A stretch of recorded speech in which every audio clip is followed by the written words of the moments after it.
અખિલ ભારતીય વિદ્યાર્થી પરિષદ દ્વારા આજરોજ સાજીગંજ સ્થિત મનુભાઈ ટાવરમાં સંકલ્પ ગુરુલુકુમ પત્રકાર પરિષદનું આયોજન કરવામાં આવ્યું।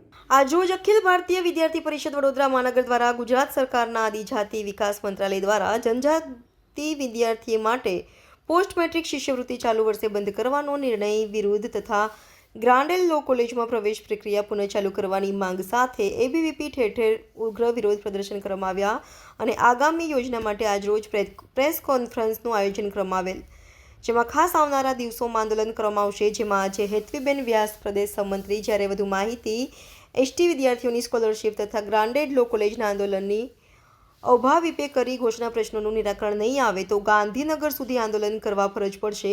સાથે આગામી દિવસોમાં ગુજરાતના તમામ ધારાસભ્યોને પ્રતિનિધિ મંડળ સ્વરૂપે મળી વિદ્યાર્થીઓ દ્વારા કરવામાં આવશે રજૂઆત। વિદ્યાર્થીઓના પ્રશ્નોને વિધાનસભાના સત્ર દરમિયાન ચર્ચામાં લેવા હેતુની માંગ કરવામાં આવશે।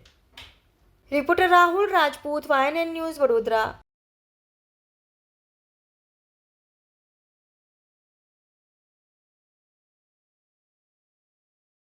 અખિલ ભારતીય વિદ્યાર્થી પરિષદ દ્વારા મુખ્યત્વે બે વિષયોને લઈને માંગ કરવામાં આવી છે અને આ બંને માંગોને પહેલાં ગાંધીનગર ખાતે આવેદનપત્ર આપીને માંગણી કરેલ હતી, પરંતુ તેના પર કોઈ પોઝિટિવ રિસ્પોન્સ ન મળતા પરિષદ દ્વારા સમગ્ર ગુજરાતમાં દરેક જિલ્લા કેન્દ્રો પર આંદોલન કરવામાં આવે છે। તેમાંથી મુખ્ય પ્રથમ વિષય છે કે એસટી સ્કોલરશિપનો વિષય, કે જે એસટીના વિદ્યાર્થીઓ છે તેમને એડમિશન મળ્યા બાદ પરિપત્ર બહાર કાઢીને એમની શિષ્યવૃત્તિ રદ કરવામાં આવી છે। તેથી જે અંતરિયાળ વિસ્તારમાં જે એસટીના વિદ્યાર્થીઓ રહે છે તેમના માતા પિતા પાસે 20,000 40,000 પર વાર્ષિક ફી ભરી શકે તેવી ક્ષમતા હોતી નથી। તેથી પરિષદ એમના અભ્યાસથી તેઓ વંચિત ન રહી જાય તે માટે એવી માંગ કરે છે કે આ વર્ષ પૂરતું તે પરિપત્ર રદ કરવામાં આવે અને જે વેકન્ટ અને રેગ્યુલર સીટ્સ જે બચે છે તેને મેનેજમેન્ટ કોટામાં ટ્રાન્સફર ન કરવામાં આવે। અને બીજો વિષય છે લો કોલેજનો વિષય, કે જે ગ્રાન્ટીનેડ લો કોલેજીસ છે તેમાં BCIના ધારાધોરણ મુજબ એક ડિવિઝન પર 4 પ્રાધ્યાપકોની ભરતી અનિવાર્ય છે, જે નથી થઈ રહી, જેના લીધે ઘણી પ્રવેશ પ્રક્રિયા અટકી રહી છે।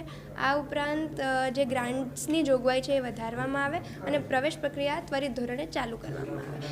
આને લઈને કાલે વડોદરા મહાનગરમાં ફતેગંજ વિસ્તારમાં ચક્કાજામ, હોળી, પરિપત્રની હોળી એવા વિવિધ વિષયોને લઈને આંદોલન કરવામાં આવ્યા હતા અને સમગ્ર ગુજરાતમાં વડોદરા, સુરત મહાનગર દરેક જગ્યાએ દરેક જિલ્લા કેન્દ્ર પર ઉગ્ર આંદોલન થયા અને હવે પરિષદ એવું કહે છે કે જો અમારી આ માંગ શિક્ષણ વિભાગ કે જનજાતિ વિભાગ દ્વારા સ્વીકારવામાં નહીં આવે તો હવે જે સત્રો ચાલુ થવાના છે આગામી 19 તારીખથી, ત્યારે અમે વિધાનસભામાં દરેક ધારાસભ્યો છે 182 ધારાસભ્યોને આવેદનપત્ર આપવામાં આવશે, સમાજ સુધી આંદોલન પહોંચાડવામાં આવશે અને વધુમાં વધુ ઉગ્ર આંદોલન થશે।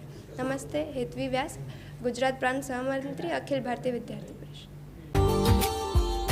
Subscribe now and press the bell icon. Never miss an update.